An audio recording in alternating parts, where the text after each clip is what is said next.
What's up, everybody? This is Aristotle, and we're back with another video, and today is going to be our mob farm masterclass. That's right, we're going to be covering mob spawning mechanics, engineering, and at the end of this video, there's going to be a tutorial for Nembomb's mob farm, but we tweaked it a little bit to make the rates even better, and we're going to be building that in 1.17 and testing it out in 1.17. So if you're ready, there's going to be information for beginners all the way through to advanced. So please follow along, watch the whole video, but before we get into anything else, hit that like button down below and hit subscribe if you're not already subscribed. I've got some awesome videos coming your way, and you're not going to want to miss them. All right, let's go. All right, so when we say mob farm, these are the mobs that we're usually thinking of. Zombies, skeletons, creepers, and the normal size spiders. All four of these mobs spawn in light levels of 7 or less, and they need a full block with at least 2 blocks of open space above it in order to spawn. Now the spider needs a little bit more. It actually needs a 3x3 area. Slimes are different because they don't need that low light level to spawn. They can spawn in any light level. They do only spawn at y equals 40 or lower. Now in 1.17, that's going to mean we're going to have some crazy big slime farms. They can also spawn in swamps, when there is no moon. There are variants on zombies and skeletons that can spawn around the world as well. So that floating piece of meat there used to be a drowned, but it looks like he burned up in the sun. This cute guy right here, that's a husk, and they will spawn in desert biomes in place of zombies. And that skeleton with that lovely outfit, very in fashion, well, that's a stray, and they will spawn in frozen biomes. They also have an extra arrow drop that's kind of cool. And baby zombies aren't on this list because, well, they will only spawn wherever a full zombie can spawn. There's no way to create a baby zombie farm. Trust me, I've tried. All right, let's zoom off to the drawing board to figure out how things spawn. So mob spawning is player-centric, which means it really all depends upon where the player is in the world when the game tries and attempts to spawn mobs. So one thing you're going to find out about here is it's not how good your mob farm is that makes it so good. It's where you are in relation to your mob farm. So let's look at the first layer of spawning. And that is a 24 radius or sphere or bubble around the player in which no mobs can spawn. Passive, aggressive, nothing. And this is so the game remains playable, and while you're sitting in a dark room getting ready to get your torches out, 4 creepers don't spawn in right next to you and cause you instant death. The next layer is a 32 block radius bubble or sphere around the player. Now anything that is greater than 24 but 32 or less blocks, these are mobs that can spawn in, and they are mobile, so they can walk towards you, track towards you, walk around the map, etc. The final sphere is a gigantic bubble or sphere with a radius of 128 blocks. Now this is the area around the player that mobs can spawn. And when mobs spawn in this layer, greater than 32 blocks, about 50% of the mobs will attempt to have one move of just a couple of blocks, and at which point they will become frozen in time. They can rotate, they can look, they'll still have their little animations, but they won't move. So with the understanding that only mobs 24 to 32 blocks away from you have motion, it's very important that you realize that when you decide what type of mob farm to build. Now, there are 2 types of mob farms. There are the mob farms that rely on the mob's ability to move in order to trick the mob into putting itself into the killing chamber, or at least into a stream of water that will lead to the killing chamber. The second type doesn't require the mobs to move, and in fact works best when they don't, and that moves the mobs using water. Except for drowned, you're not going to get any spawns in water, and that's where a little redstone comes in. Let's check out both types. So this type of mob farm requires the spawns to be in motion for it to work. A mob will spawn on one of these 4 platforms and then randomly pick a direction to walk. Now, mobs don't understand trapdoors as not being full blocks. They think they can pathfind across this and will oftentimes just walk right into the stream where they will be dropped down into a killing chamber. Of course, this design would have a roof on it, or possibly even a second platform up on top, which would have holes that would also drop into the same streams. The problem with this farm is when the player chooses a poor AFK position or isn't AFKing at all and is in fact just buzzing around their base. From the position I am in right now, the first half of the farm would be active with mobs, while the second half, the mobs would be frozen in time, thereby reducing the effectiveness of the mob farm by 50%. Sometimes building farms like this is necessary, though. This is my falling world. The world is only 25 blocks by 25 blocks, and I had to build a mob farm in here to get the necessary supplies. And by going into the world, you could see I built that exact design. I gave myself a little room off to the side over here where I could trigger and be within 16 blocks of this spawner if I wanted to get more spiders out of it. And at the same time, though, it's just a room with trapdoors and some water flowing in order to drop everybody down and kill them by fall damage. If you haven't played this modded map before, I highly recommend it. It's really awesome. Now, this design right here is a mock-up of the design we're going to be building a little later in this video. It utilizes spawn platforms, a little bit of redstone in the middle to mitigate the water flow, to stop it, and then to start it back up again about 20 seconds later, and thereby sweeping all of the mobs and spawns off into the collection system below. Whee! Now let's use these distance markers at 24, 32, and 128 blocks to mark off and see how this spawning reacts in the real world. Okay, so we're going to set the world to midnight and see what happens. And instantly you notice the spawns occur. Now, you'll see beyond the 32 block range that when a mob does spawn in, it does have the opportunity to move, although most don't. Most are frozen immediately into place. Now, mobs that spawn in closer, like these 2 guys over here, still have the ability to walk, just like the mobs around the display case. One thing to note, though, is slimes don't stop hopping no matter how far out they are. And you can see that in this grass world where we allow the slimes to spawn.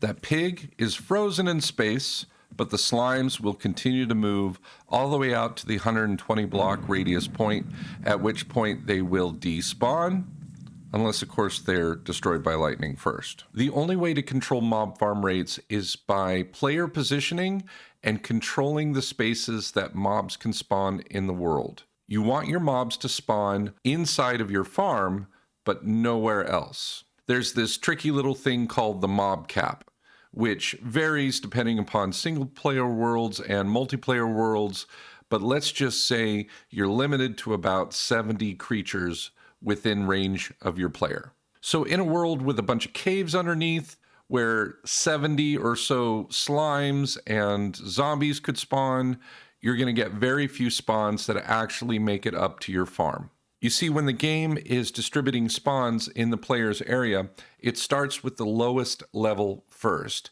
and then moves up. So it's going to fill up all of those caves underneath your farm first before it starts spawning inside of your farm. And try as you might, you can light up just about everything, but you're never going to get 100%, which is why you can see so many differences between these flat world spawns as compared to your real world spawns. And 1.17, with the massive amount of caves and doubling the amount of ground underground, man, that's going to change the whole game. One of the easiest ways to beat this system is to place yourself 128 blocks above the lowest point in your farm that you want your spawns to be. And that means your collection system, because if they spawn out of existence by passing the 128 block mark as they're falling to their death, well, you're not going to get anything. let's see how the outside factors can affect the spawn rates. Okay, so here in my redstone testing world, we have the perfect scenario to run a mob farm. There are no caves underground. I can have total control over the light and the daylight, etc. And so this is what a mob farm looks like with maximum spawns. Just look at that traffic jam underneath. So even just letting this run, and yes, I know it's noisy, but even just letting this run for just a little bit, you can see everything just really pouring in right away. And we're getting all kinds of spawns. And this thing gets that about every 40 seconds or so. So if we come back up, you see the platforms have cleared again, and now they're being cleared again. And just myself being that close to it actually reduced the number of spawns. So even though it does look like a lot still, me just going underneath prevented spawning on several of these platforms. Now, me having backed off again, just a few seconds later, you can see we're really starting to fill up, and in just a very short time. The fuse on this one fires about every 20 seconds, and which, there we go. And you can see that is a lot of mobs. Okay, so same exact farm, except for this is in a flat world. So what that means is we get slimes, and we get slimes all over the place. And you can instantly see the difference in the amount of mobs spawned inside of the farm just by the presence of those slimes in the area. That is the mob cap in action. And this big, beautiful beast is in 1.17, and you can tell that because I built it out of deep slate. But you might be asking, the question is, where are all the spawns? Well, let me show you. You go underneath here, check out these cave systems. They're all over the place, and they are huge, and they go down forever. And these things just eat up. I mean, look at all of the room in here for drown to spawn. And then you come down even further and look at all the room and see, oh, there's all of our spawns right there. And these cave systems keep going down and down and down. Do you know how many torches it's going to take to light up this cave? And as you can see, they are literally everywhere. But if I zip myself right on up here to y equals 179, and I just wait for a minute, I can show you how we can negate all of that extra space from ruining our farm. And there we go. Just being up that high for a minute gave us plenty of spawns. And you can see that by hanging out for any long period of time. They'll all be coming down in here where we can see them go through, but you can still get plenty of drops and everything just like that. And there's our drops right there. There's our mobs. All right, let me show you how to build this thing. Okay, so let's take a look at what you're going to need to build this thing. So we're going to have a redstone clock up at the top. If you have trouble with these, just watch my video. I'll throw a link down in the bottom. It's only 4 minutes long, and it goes through all types of redstone clocks very easily and very quickly.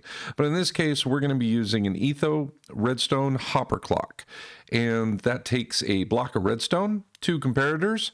We got 4 dots of redstone, 2 sticky pistons, 2 hoppers, and you'll need 2 building blocks, and you're going to need some half slabs as well just to bring everything up, because we're going to be putting this on the roof, which is going to be made of half slabs. And then you're going to need 48 items.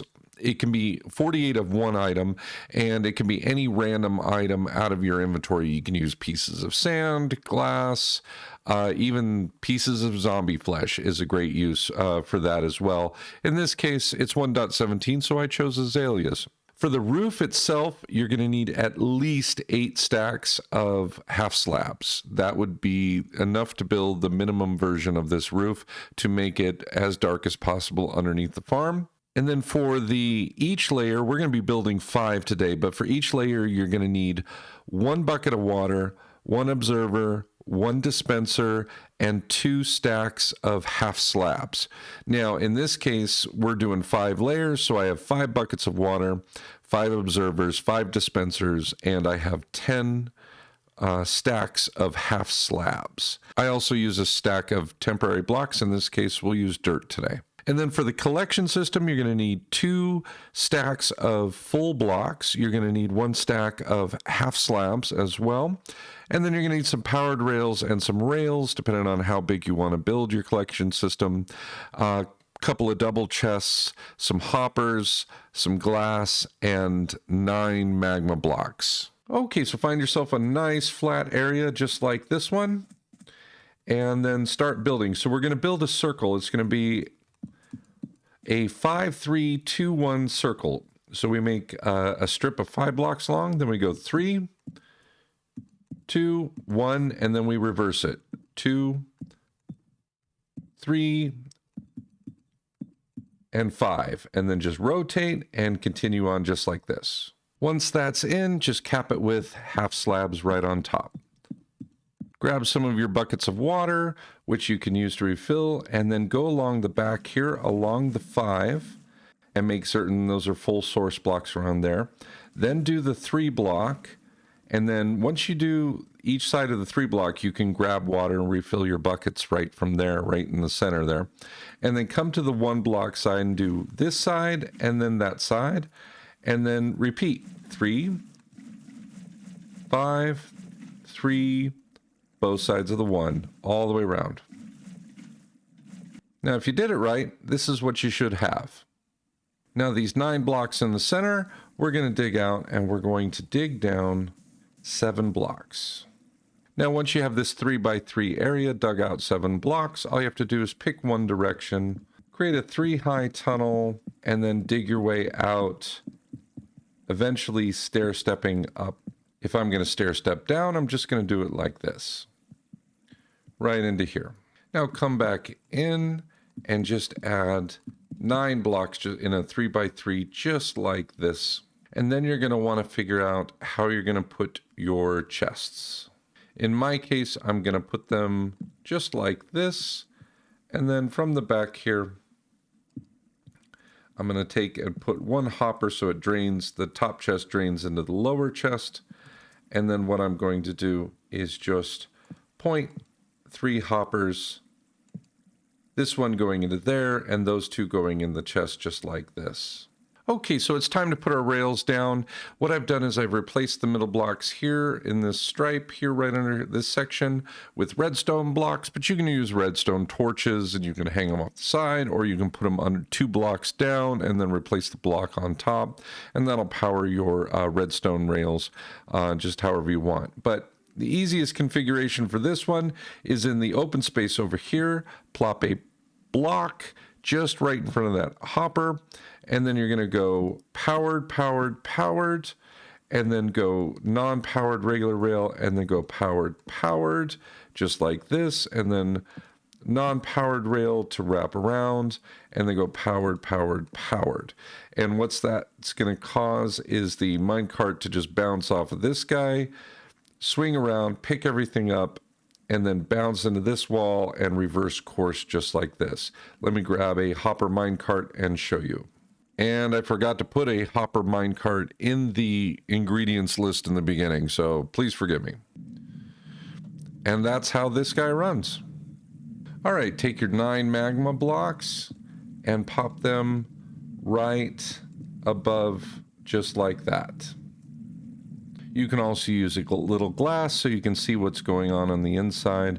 I've got a lot of sand over my head, so I'm not too worried about it. But if you just had regular stone or dirt, you could obviously raise this roof up quite a bit and then have a nice view into your killing chamber. Okay, it's time to build our platforms, and this is actually one of the easiest times to get our dispensers and observers in place. So what we're going to do is we're going to come out to the center of this open space, and then using our temporary blocks, we're going to build up 1, 2, 3, 4. Now on top of that one, we're going to pop a dispenser, but this is a good time. If you're building this in survival, just build yourself a little platform right next to, because you're going to be doing a lot of hopping and then shifting and placing things as well. So from our little station right here, what we're going to do is we're going to pop a dispenser right on top of that 4th block, and that's in the center. Now once we've got that, we're going to want to place a temporary block, and then temporary block.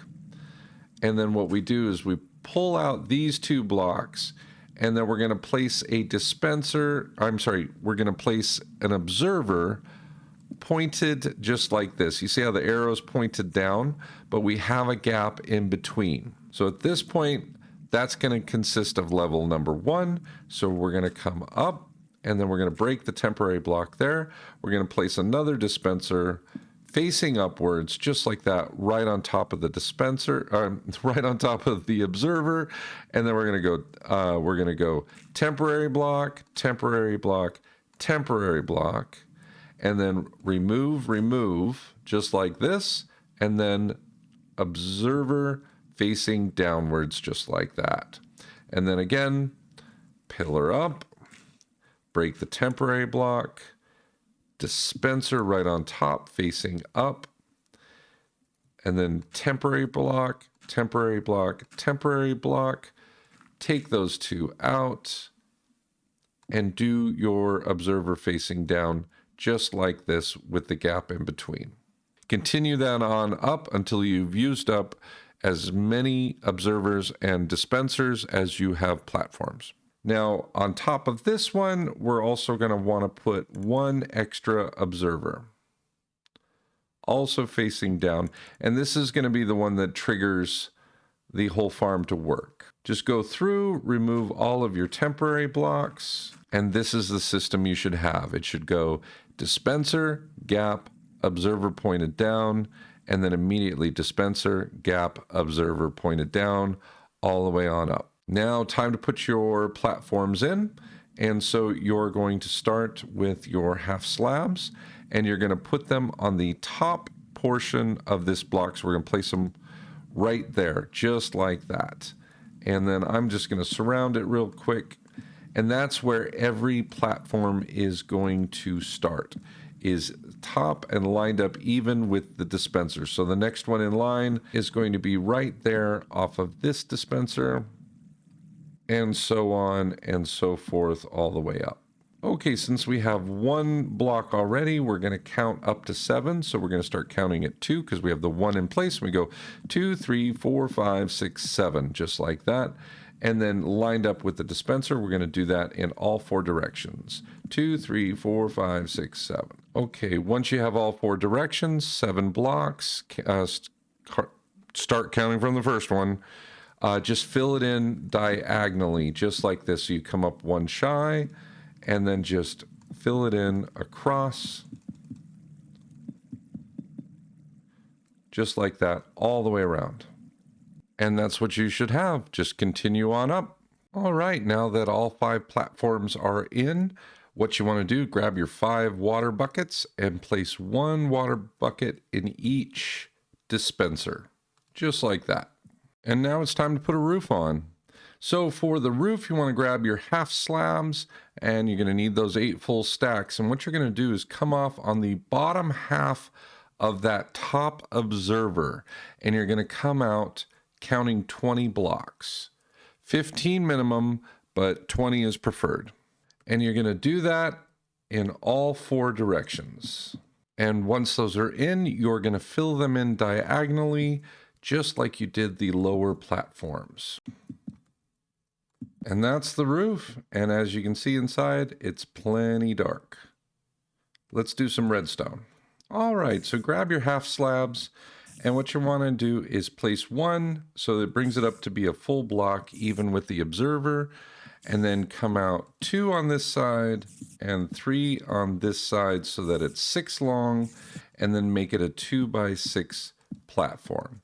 Now, on the ones that line up with the observer there, you want to place in a hopper, point it down, put a second hopper pointed into the first, break the first one, and then place it so it's pointed into the other one. So you can see the little nozzles at the bottom are all hooked up. And so once you do that, what you want to do is go in the corners here, go there in that corner and there in that corner, just like that. And place 2 blocks, jump down, put your sticky pistons facing inwards, just like this. And then standing on top of the hoppers again, put a comparator on this side, comparator on that side. and then pop 1, 2, 3, 4 pieces of dust. And it doesn't matter which side, just pop your redstone block. Now, once you're there, just pick the hopper right next to the redstone block. Oh, wait, and 1 spot of redstone dust right on top of the observer. Now, go into the hopper right there and place your 48 items into the hopper that was right next to where the redstone block was, and that will start the clock. And so these will count down, and once it runs out of items, as it fills up on this side, the pistons will shift and bring the block away, unpowering the redstone dust, and thereby turning everything off, just like that. All right, so this is 1.17, so I don't have my zoom. So we're just going to kind of come out here about 32 blocks away. And as you can see, we do have spawns, but we're not filling up all 5 platforms like we were in the flat world. And that's because we have so many caves going on down below. You can build this as many as 50 platforms up high. We can see we're at y equals 57 right here. You could notice that in the XYZ range about mid-screen on the left-hand side. So we're going to add about 122 blocks because we don't want anything going past the 128 block range. So we're going to add about 122 to that number, which will put us at 179, and that's where we are going to AFK. And 179, and this is what the world looks like from this high on up. Okay, so let's wait an hour and see what kind of drops we get. All right, so that is 1 hour. Let's come all the way back down, right down here, and let's go see what we've got. And you can hear and see the amount of mobs that are coming down because we were up there just at the right height to let everybody just keep multiplying and spawning and coming on down. So let's see what we got. Okay, bottom chest it is. All the gunpowder. So let's see, we got 1, 2, 3, 4, 5, 6, 7, 8, 9 stacks of gunpowder. And let's see, 9 stacks of bones as well. Well, no, wait, I'm sorry, 8 stacks of bones. And let's see what we did for string as well. So it looks like, let's see, 8 stacks of string. So not too bad. Plenty of arrows, and only a couple stacks of rotten flesh, so that isn't too bad at all.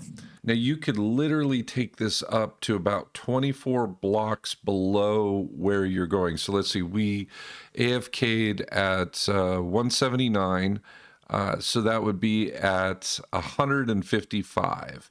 And right now we are at, let's see here, we are at 84. So that's another 70 blocks of platforms. And considering it's going to be about 3 blocks per platform as going up.